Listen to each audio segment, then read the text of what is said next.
अल्हम्दुलिल्लाह इन्नी कुरान दी अजमत है, इस कदर कुरान दी फजीलत है, इस कदर कुरान पाक दा शान है। तो फिर तुहाडी भी कोई जिम्मेदारी है। तवज्जो दे नाल समात फरमाना। इलाहुल आलमीन ने कुरान मुबीन अंदर की फरमाया है?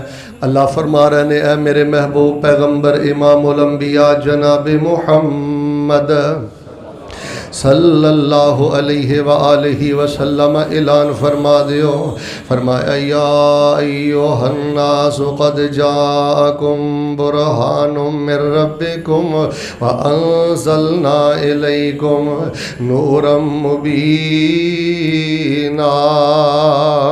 अल्लाह पाक दी बुरहान आ गई है, अल्लाह पाक वल्लों नूरे मुबीन आ गया है। अल्लाह पाक ने कुरान नू बुरहान आखिया है।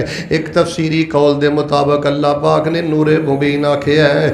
आओ लोगो, कुरान नूर जे, कुरान बहार जे, कुरान बरकत जे, कुरान शिफा जे, कुरान जड़ा खैर जे, कुरान जड़ा दुखां दा इलाज जे।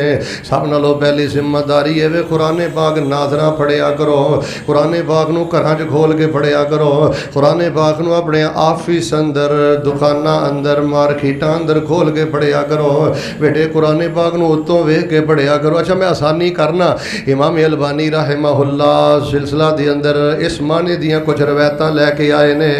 नबी पाक ने फरमाया एक बंदा मुँह जुबानी कुरान पढ़दा है, एक बंदा हिफज दे नाल कुरान पढ़दा है, ते एक बंदा मुसहफ खोल के कुरान पढ़दा है, उत्तों वेख के कुरान पढ़दा है।